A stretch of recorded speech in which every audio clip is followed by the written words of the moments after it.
Três passos para frente e dois passos para trás. Livro de Charles Swindoll, capítulo 2, Mal Entendido. A ferroada paralisadora da humanidade. Poucas coisas na vida são mais difíceis de aceitar do que ter sido vítima de um mal entendido. Às vezes é simplesmente insuportável. Quando você é mal compreendido, não tem defesa.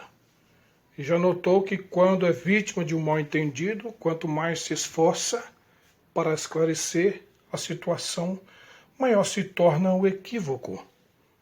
Você se adianta pronto para colocar os pingos nos is, e só o que consegue é se enterrar ainda mais fundo. Quanto mais você se esforça, pior fica e mais fundo se fere. A ferroada pode ser paralisante. Um grande amigo meu tem um conhecido no Texas que é um jovem advogado. O rapaz trabalha num escritório de advocacia de porte, dirigido por um chefe bastante tradicional, que aprecia um ritual muito especial no Dia de Ação de Graças. Todos os anos, o jovem advogado participa do ritual, já que é tão importante para o chefe. Na enorme mesa de nogueira, na sala da diretoria, coloca-se uma fileira de perus, um para cada funcionário da firma, e não é uma questão do tipo se quiser pode levar, se não pode deixar. Cada funcionário tem de passar por um protocolo tanto complicado. Cada um tem de portar-se em frente à mesa diante de um peru. Chegada a sua vez, dá um passo à frente e ergue a ave, declarando o quanto é grato por trabalhar para a firma e por ter recebido o peru pelo Dia de Ação de Graças. O jovem advogado é solteiro, mora sozinho e um enorme peru não tem para ele nenhuma serventia. Nem tem ideia de como prepará-lo, e mesmo que tivesse, não saberia como aproveitar a carne toda. Mas por ser isso que esperam dele, leva um peru para casa todos os anos.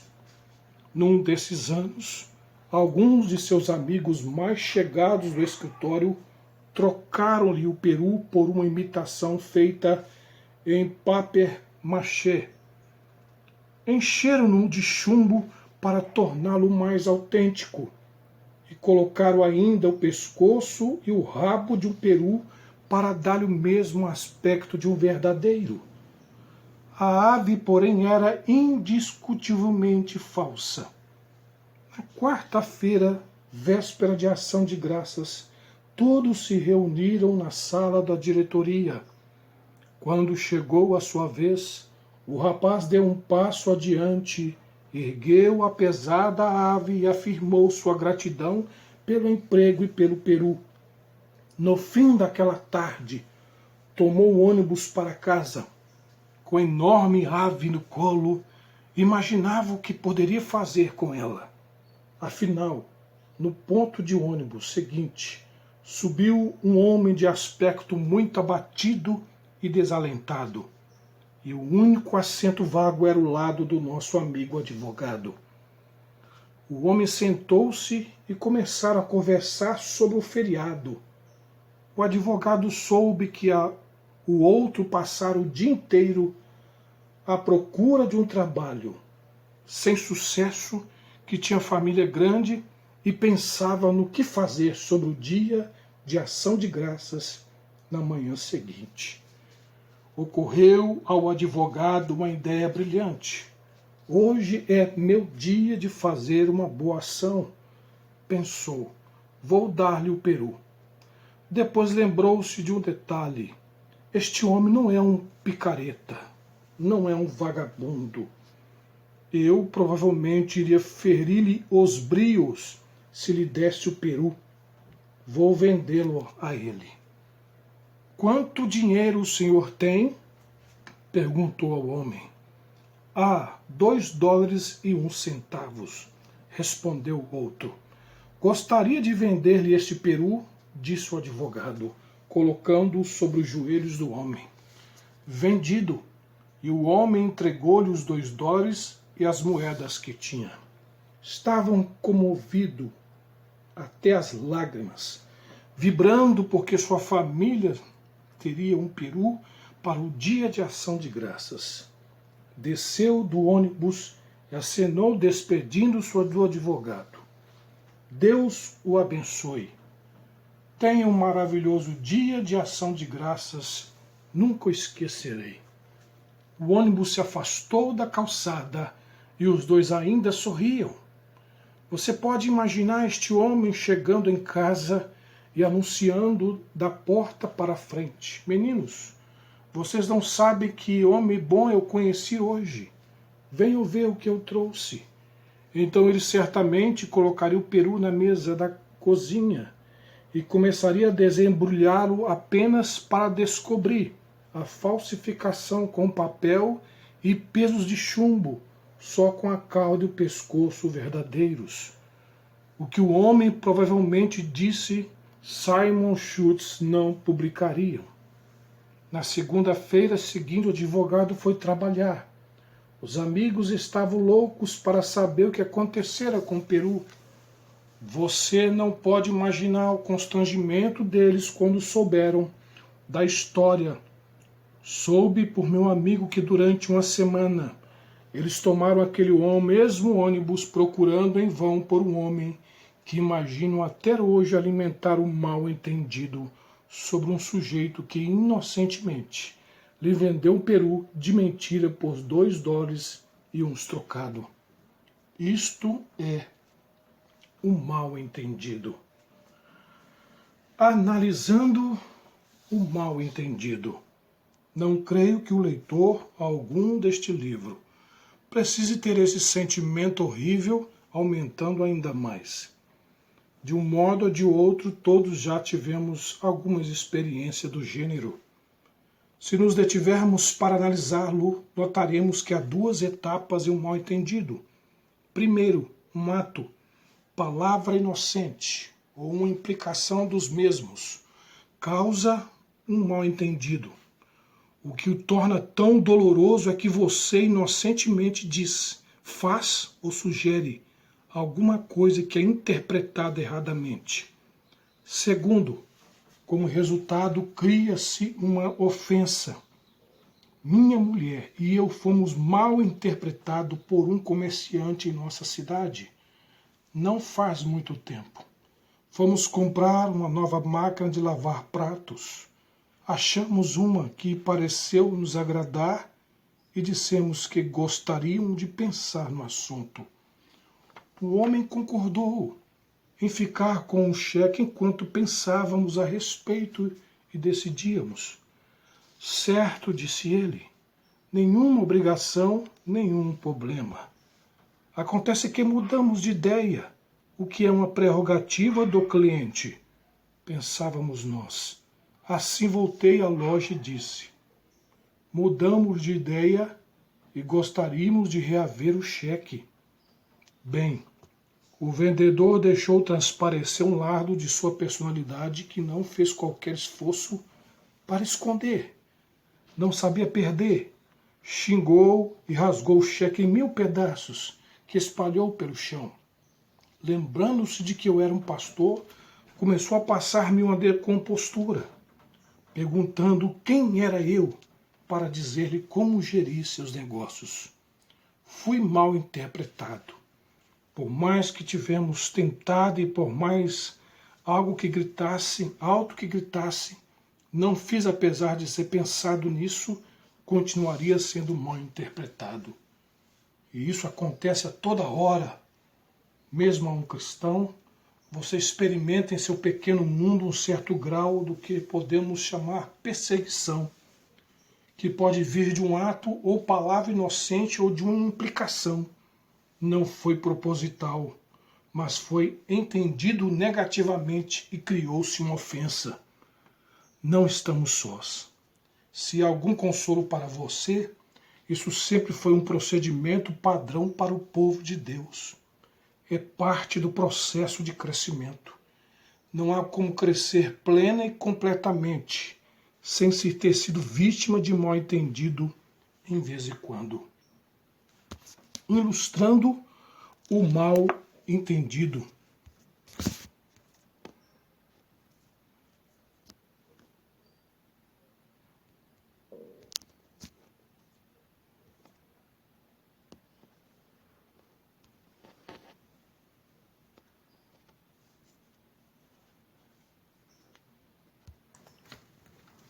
Vou mostrar-lhe um homem nas Escrituras que foi vítima de um mal-entendido. Davi tinha acabado de matar Golias. Samuel já lhe ungira a cabeça com óleo e anunciara a família de Jessé. Seu filho mais novo há de ser rei. Mas aprender a ser rei também é aprender a tolerar o mal-entendido. Saul, que ainda era o monarca, era um homem muito inseguro, sentia-se ameaçado por tudo. Se você trabalhou para alguém como Saul, sabe o que Davi enfrentou. Às vezes, ínfima irritação provocava em Saul uma terrível sensação de segurança. Davi trucidara o gigante e voltava com Saul da guerra contra os filisteus. Quando eles entraram na cidade, as mulheres se reuniram para entoar uma canção que compuseram em louvor da vitória. Sucedeu, porém, que vinha do Saul e seu exército, e voltando também Davi de ferir os filisteus, as mulheres de todas as cidades de Israel saíram ao encontro do rei Saul, cantando e dançando, jubilosas com tambores e instrumentos de música. As mulheres, em sua alegria, cantavam alternadamente. Saul feriu seus milhares, porém Davi os seus 10 milhares. Não foi apenas a diferença de 9 milhares que irritou Saul, mas também o fato de que Davi conquistava a glória que ele gostaria de ter. Saul não compreendeu que aquele jovem chicoteador que matara o gigante inocentemente apenas servia ao Senhor. Ele pensava: este Davi está querendo me roubar o posto. Então Saul se indignou-se muito, pois estas palavras o desagradaram em extremo, e disse: 10 milhares deram elas a Davi, e a mim somente milhares. Na verdade, que lhe falta senão o reino? 1 Samuel, capítulo 18, versículo de 6 a 7. Notem o exagero. Davi não estava atrás de um reino. Apenas acordou certa manhã e matou um gigante, o que não acontece todo dia. Depois de matar o gigante, tornou-se um homem de Saul, na verdade, seu musgo particular. Não pretendia tomar o trono para si, isso foi desígnio de Deus. Mas Saul, considerando não só a coragem de Davi, mas também sua consequente popularidade, interpretou mal. Daquele dia em diante, Saul não via Davi com bons olhos. 1 Samuel, capítulo 18, versículo 9. Um ato inocente e corajoso foi tão erradamente interpretado que no fundo do coração Saul estava convencido de que Davi queria o trono. Compreendendo o mal-entendido. Muitos estudiosos do Antigo Testamento acreditam que o Salmo 140 de Davi foi escrito em consequência dos fatos que acabamos de narrar. Você perceberá ao ler o Salmo que Davi está fugindo. E tem de fugir, pois está sendo caçado e atormentado pelo louco Saul. Ser mal entendido é desagradável, mas ser mal entendido por Saul era uma catástrofe. Há um ângulo pelo qual podemos tentar entender como funciona o mal entendido, o modo como progride. Pois no Salmo 140 observa-se um padrão de desenvolvimento que nos fornece uma sabedoria muito útil para suportarmos a próxima vez que formos vítimas de um mal entendido. Primeiro, há uma sensação de vulnerabilidade. Preste atenção ao primeiro versículo. Livra-me, Senhor. Depois, guarda-me, Senhor. E preserva-me, Senhor, no versículo 4. São palavras de uma pessoa vulnerável. Com vulnerável, quero dizer indefesa e desprotegida. A vulnerabilidade é a primeira expressão deste momento, deste tormento. O mal-entendido sempre o pega desprevenido. Você tropeça nele inadvertidamente. A próxima etapa é o exagero. Lembre-se de que Saul, ao ouvir as mulheres cantando, disse: 10 milhares deram elas a Davi. Que mais lhe falta senão um trono? Quando alguém o interpreta mal, acrescenta ainda o exagero, criado em sua própria mente, e a imaginação corre solta. Lembra-se do vendedor? Veja como o exagero afetou os inimigos de Davi e o mal que lhe planejavam. Seus corações maquinam iniquidades e vivem forjando contendas. Salmo 140, versículo 2. Não está nítido? Quando você é vítima de uma situação como esta, ver como a pessoa começa de um leve mal-entendido e gradativamente o aumenta até o ponto que passa a acreditar nas próprias mentiras. Pense no marido ciumento, que por um instante tem o seguinte pensamento sobre a mulher: não sei se posso confiar nela. Talvez ela tenha dito que estaria em casa a uma certa hora.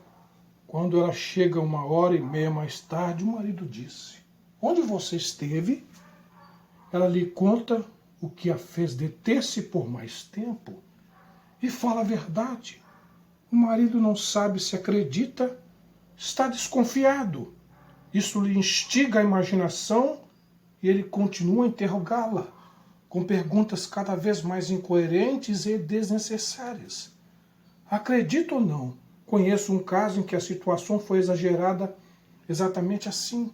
No dia seguinte, o marido começou a verificar o odômetro do carro para ver quanto a mulher tinha rodado. Verificou pela manhã, notou a quilometragem e quando ela chegou em casa, verificou novamente. Ela rodara, digamos, uns 11 quilômetros. Ele entrou e disse: oi, amor, tudo bem? Tudo, disse ela. Aonde você foi hoje? Perguntou ele. Ao armazém, respondeu-lhe a esposa. Ah, qual deles? Ao Safeway. Safeway? Hein? E aonde mais você foi? A lugar nenhum. Ah, foi a outro lugar sim. Daqui a Safeway são apenas 3,5 quilômetros. E o odômetro marca. O que é que ele estava fazendo? Criando um mal-entendido com a própria imaginação. Nossas mentes decaídas são assim. Quando preferimos entender mal, atiçamos o fogo do exagero. E se você alguma vez foi vítima de um mal-entendido, sabe do que estou falando. Piora com o tempo ao invés de melhorar. É parte da ferroada do mal-entendido. A terceira etapa surge no Salmo 140, versículo 3. Aguçam a língua como uma serpente e sob os lábios tem veneno de áspide. As pessoas não apenas alimentam mal-entendidos, como também os compartilham com outras, fazendo comentários a respeito e acabam lhes chamando a atenção para o caso até que começam a dizer: imagine, eu nunca soube disto. Ora, mas faz sentido. E sabe o que eu ouvi dizer também?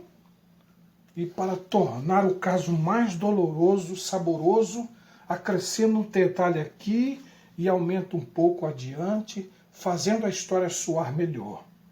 E em pouco tempo estão adorando o que inventaram. Enquanto isso, você está em casa, só, não reza, mas pensa. Ó Deus, que mais estarão dizendo? E rói as unhas até o sabugo. Agora você sabe por que Tiago disse que a língua é um órgão que pode dominar o homem? Davi disse sobre os lábios tem veneno de áspide. Soube recentemente que não há criatura cuja língua mova-se mais rápido que a da serpente. Chamam-na às vezes de língua tríplice, porque move-se tão rápido que parece ser 3 ao mesmo tempo. Preste atenção, o único músculo necessário para fazer desmoronar a dignidade de uma pessoa é aquele que se esconde dentro da boca. Com a língua se destrói uma vida. Li sobre o caso em que o bilhete de uma mulher que se suicidou dizia apenas: eles disseram. Ela nunca completou a frase. Algo que eles disseram a matou. Superando o mal-entendido. O que posso fazer quando acontece este tipo de coisa? Pergunta você. É isso que fez Davi. Eu disse ao Senhor, tu és o meu Deus. Salmo 140, versículo 6. Repara que ele disse isto ao Senhor. Sugiro que você o diga, não apenas pense. Precisamos verbalizar nossa aliança com Deus vivente. Há momentos em que digo a Deus em voz alta: Senhor, sois meu, posso contar convosco nesta hora? É exatamente o que fez Davi. Lembro-me de que estava crescendo e desejava ardentemente tornar-se um jogador de futebol profissional. Eu tinha planos específicos para crescer muito. Hoje sou razoavelmente grande, mas não como imaginava. Eu fantasiara tornar-se aquele enorme jogador de defesa dos Grey Bay Packers. Imaginava Deus pairando sobre mim. E quando ele precisasse de alguém para ir atrás das pessoas, mas diria: eis, tome conta daquele sujeito para mim. Dê um jeito nele. Mas quando realmente cresci, percebi que nunca teria aquele físico e tanta força nos punhos. Assim aprendi a deixar para Deus algumas das minhas batalhas. As técnicas são decididamente diferentes. Há momentos em que digo: Senhor, tomai conta daquela pessoa. Não posso enfrentá-lo. É mais esperto que eu. Está na luta há mais tempo. Ademais, estou exausto. Fazei-o vós. E sabe, ele o faz. Já o vi lutar. É como um boxeador brutamontes lutando com um anão. É como se tivéssemos direito de dizer aos nossos inimigos quando nos atacam: cuidado, vou contar a Deus sobre você. Na verdade, logo depois de sair do Mar Vermelho em sua dramática fuga do faraó, o general Moisés encorajou seu povo dizendo: o Senhor pelejará por vós e vós vos calareis. E Davi escreveu: não conceda, Senhor, ao ímpio os seus desejos, não permitas que vingue o seu mau propósito. Salmo 140, versículo 8. Se isso não for suficiente, veja como Davi convida Deus a liquidar seus inimigos. Se exaltam a cabeça os que me cercam, cubram-os o veneno de seus lábios, caiam sobre eles brasas vivas, sejam atirados ao fogo, lançados em abismos para que não mais se levantem. Salmo 140, versículo 9 a 10. Senhor, lançai-os nos abismos. É incrível o que se pode encontrar na Bíblia. Acredite, a pessoa que convive com mal-entendidos e amarguras e infortuna, esses inimigos vão rondá-lo, furtigar-lhe os calcanhares. Mas quando você entregar a Deus a situação e disser: Senhor, estou sem defesas, fui vítima de um mal-entendido, estou certo, mas eles nunca acreditarão. Assume vós. Deus será autor dos feitos mais incríveis enquanto glorifica o seu nome na sua vida. É esta a especialidade dele. Crescemos através dos mal-entendidos. Por meio deles, conseguimos ver o Senhor como nosso defensor. Você pode deitar-se à noite, sabendo que mesmo que a língua de seu acusador esteja estalando, Deus tomará conta da situação. Tem algum amigo na escola que o magoa? Conte a Deus sobre ele.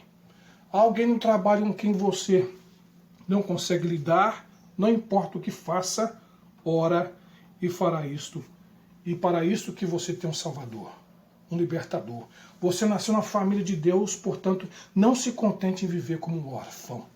Aprenda a levar os mal-entendidos a Ele. No verão passado, eu e minha mulher passamos pelo momento mais doloroso de nossas vidas. Desarmados e indefesos, sentimos em nossas próprias bocas o gosto amargo da dolorosa, conhecida ferroada paralisadora da humanidade.